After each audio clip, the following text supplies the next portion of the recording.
Hi friends, welcome to Sajisha kitchen.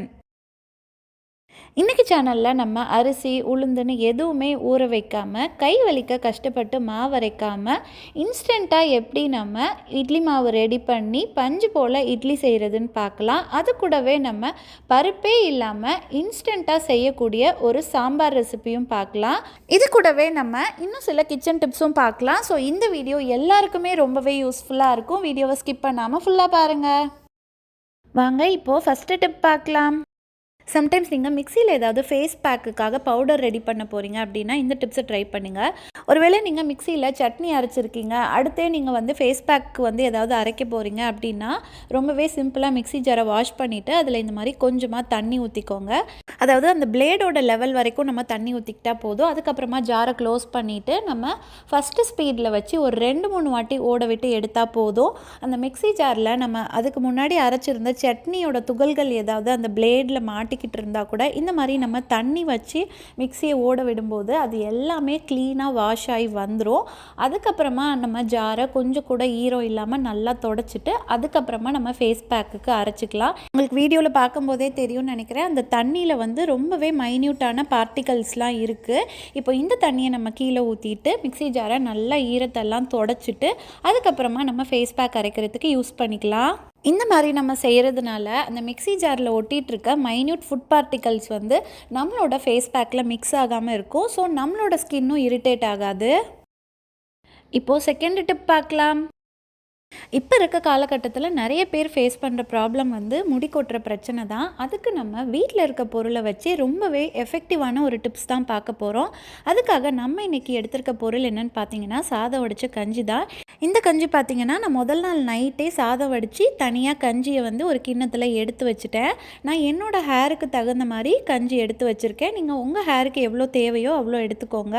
அது கூடவே நம்ம 1 ஸ்பூன் காஃபி தூள் ஆட் பண்ணிக்கலாம். எந்த பிராண்டாக இருந்தாலும் ஓகே தான்.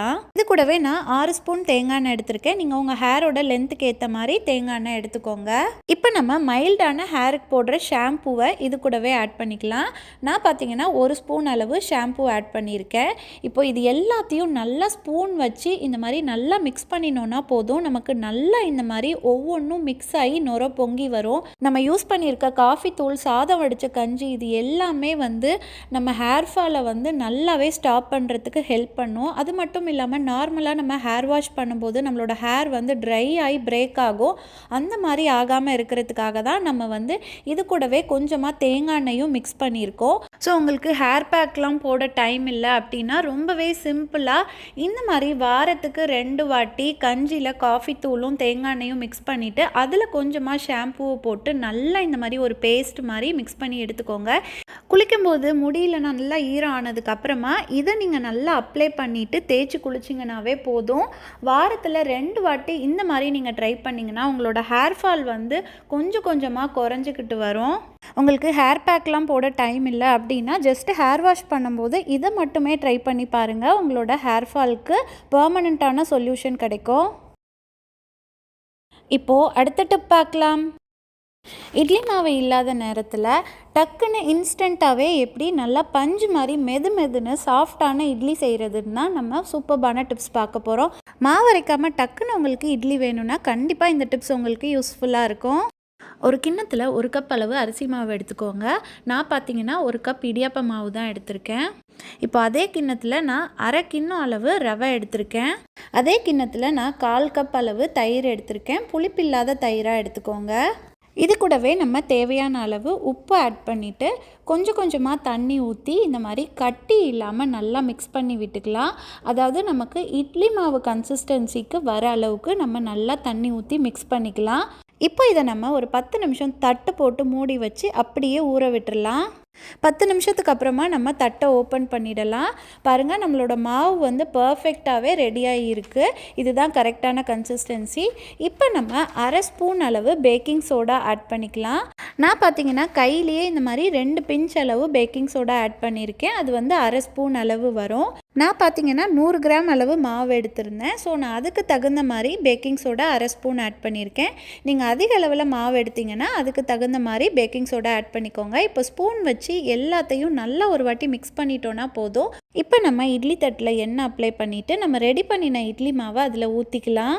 இந்த இட்லியை வந்து நம்ம இட்லி பாத்திரத்தில் வைக்க போகிறது கிடையாது. ஜஸ்ட் ஒரே ஒரு இட்லி தட்டை மட்டும் நம்ம எடுத்துகிட்டு அதில் மாவை ஊற்றிட்டு நார்மல் பேனில் தான் நான் வச்சு ஸ்டீம் பண்ண போகிறேன். பேனில் கால்வாசி அளவு தண்ணி ஃபில் பண்ணிவிட்டு அதுக்கு நடுவில் நான் இட்லி தட்டை வச்சுக்கிறேன்.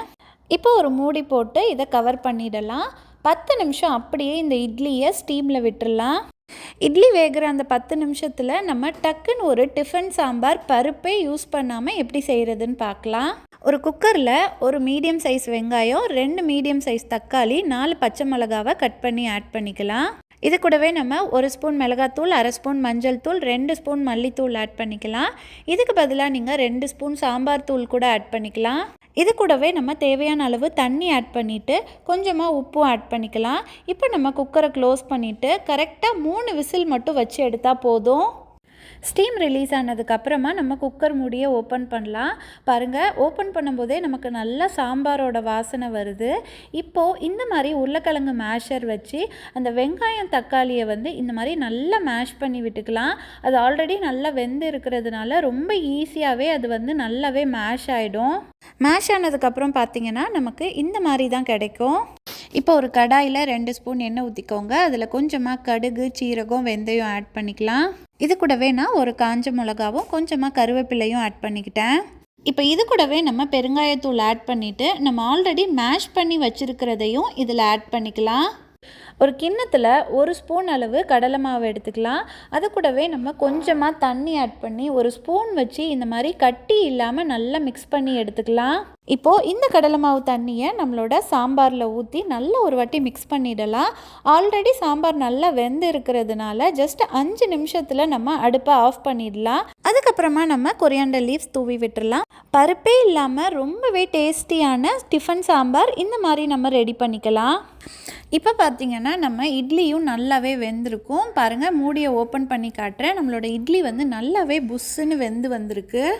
சூடு ஆறுனதுக்கப்புறமா நம்ம இட்லியை வந்து அந்த தட்டிலேருந்து ஒரு ஸ்பூன் வச்சு எடுத்தால் போதும், ரொம்ப ஈஸியாகவே வந்துடும். இப்போது இட்லி தட்டிலேருந்து இட்லியை எடுத்து நம்ம ஒரு பிளேட்டுக்கு ட்ரான்ஸ்ஃபர் பண்ணிக்கலாம். பஞ்சு மாதிரி ரொம்பவே சாஃப்டான இட்லி நம்ம மாவு அரைக்காமல் இன்ஸ்டண்ட்டாகவே ரெடி பண்ணிட்டோம். உங்களுக்கு வீடியோவில் பார்க்கும்போதே தெரியும்னு நினைக்கிறேன். ரொம்பவே மெதுன்னு சாஃப்டான இட்லி கிடச்சிருக்கு.